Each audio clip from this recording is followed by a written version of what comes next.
We're talking the surprise ending, the final reveal, the complete reversal, the brilliant misdirection that's thrown right in our face. These are our picks for the top 10 best movie twists of all time.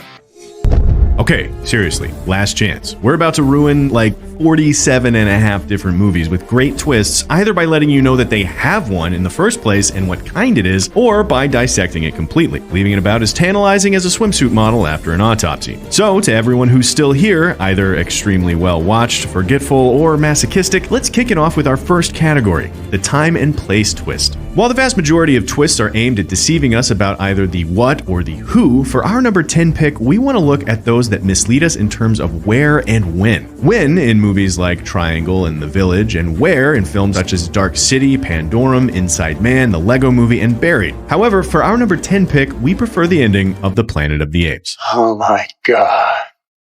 I'm home. Not only is the idea that they were on Earth the whole time absolutely brilliant, it perfectly rides the line between completely unexpected and yet inevitable that tends to be the recipe for great twists. Too out of left field and it feels like a mid-career M. Night Shyamalan film, too predictable and we're likely to smell it a mile off. Apes twist is also perfectly calculated to torture the jaded Charlton Heston and his particular brand of misanthropy, while also participating in the nuclear dialogue that was so very relevant in the 60s. Next up at number 9, we're looking at the conspiracy twist. A common heist trope, this is the kind of twist where we realize everything that's happened was actually what somebody intended. The Spanish Prisoner, The Life of David Gale, April Fool's Day, Disclosure, The Parallax View, Lucky Number 11, Ocean's 11, 7, and The Game are all excellent examples of this. But for our number 9 pick, we're going with The Sting. All right, everybody, FBI. Don't anybody try to leave. It's not just that they're misleading Lonergan when they convince him to place a bet on Lucky Dan, it's that he thinks he's the one with the upper hand, that he's going to be conning them. And when he realizes that he's being duped, bad luck for the con men, the FBI come to save the day, and it looks like Lonergan's coming out on top. Of course, this too was a con. We love this kind of twist because it takes advantage of our own hubris. Just when we think we're ahead of the plot, fully informed and up on every aspect of the machinations, we realize that we too are being duped. We're Lonergan when we think we're Gondorf, and we commit the exact same mistake he does, overbetting our hand.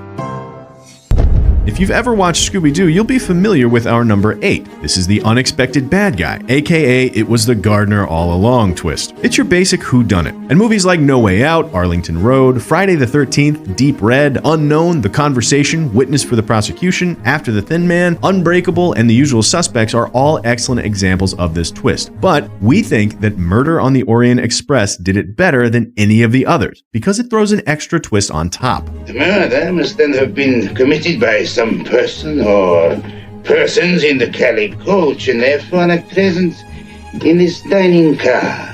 Based on the Agatha Christie novel, Murder on the Orient Express presents an incredibly complex portrait of 13 strangers on a train, each more suspicious than the next in the murder of Cassetti, a mafioso who'd kidnapped, ransomed, and killed an infant years before. And while initially it seems that there is nothing connecting any of the suspects, it emerges that the one thing they have in common is that they all have a reasonable motive. And the real killer? Why, it was everyone. They each stabbed him once. The perfect cover-up for who's guilty was that they're all guilty.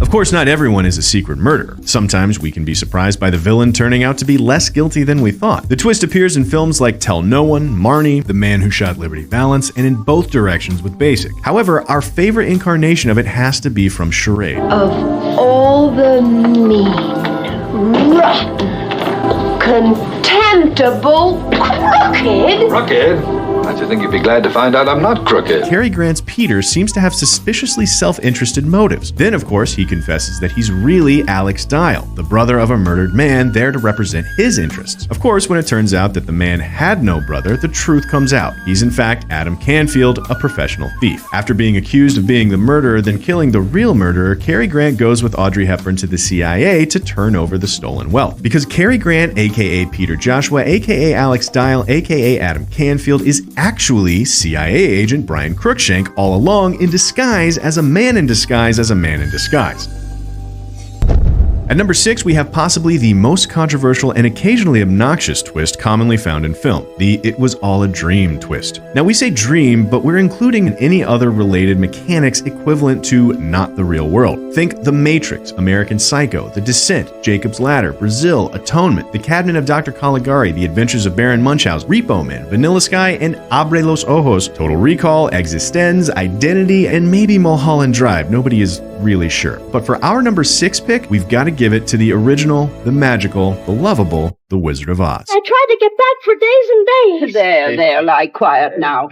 You just had a bad dream.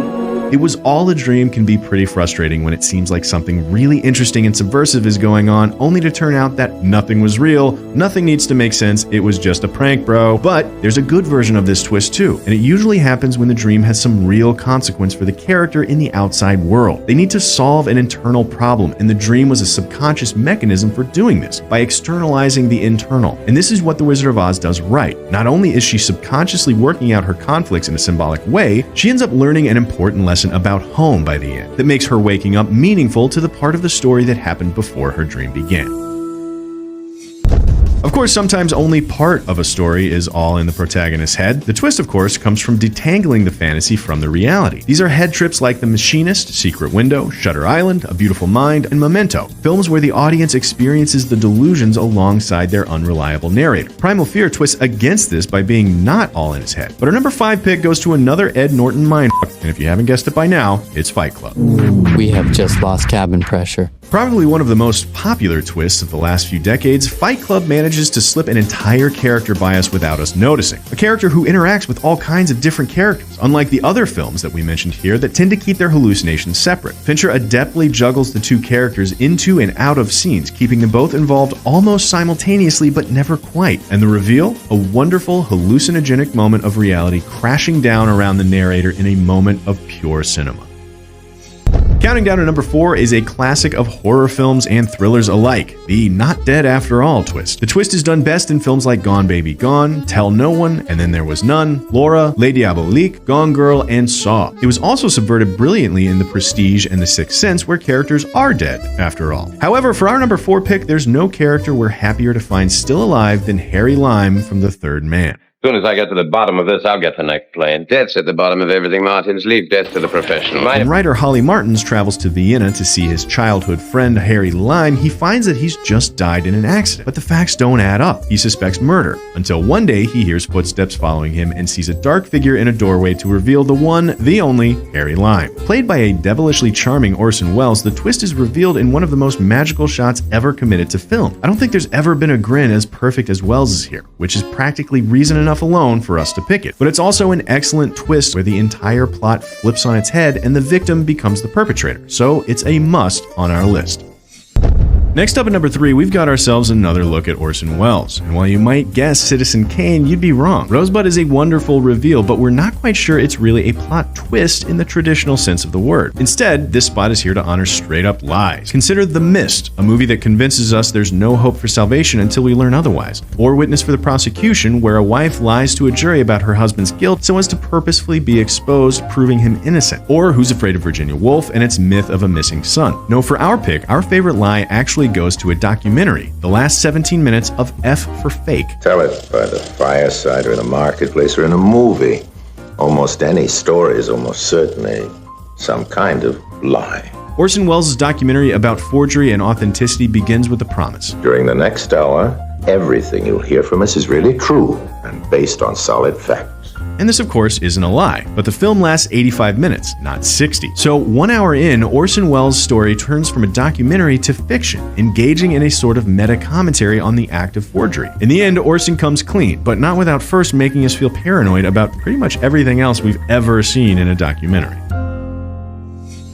Closing in at number 2, we've got the good old-fashioned identity mix-up. There's Frailty and The Crying Game, and Shattered, and Matchstick Men, and Enemy, and Old Boy, and The Man from Earth. But for our pick, we're pretty sure you commoners would eat us alive if we didn't give it to Luke's father from The Empire Strikes Back. Obi-Wan never told you what happened to your father. As far as twists go, this is about as big as they come. So how did they keep it a secret? Well, they lied about it in the script and to just about everybody but Lucas and Hamill, then overdubbed the line later. And while a common myth suggests they had him say Obi-Wan is your father, he really just said, come and join me on the dark side, which definitely has far less impact.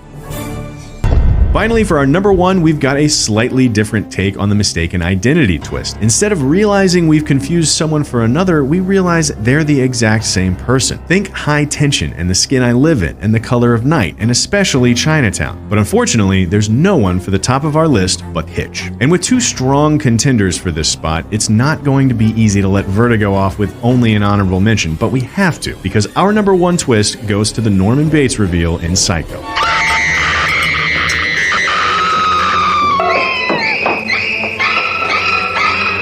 Of course, this isn't the only twist in the film worth a shot. Let's not forget that the main character dies a third of the way into the movie, and that his mother's actually been dead for 10 years. But when it's revealed that mild-mannered Norman actually dresses up as his dead mother so that he can kill protagonists weirdly early in the movie just to f with our heads, well, that just about takes the cake, which is why it's our pick for the number one best movie twist of all time.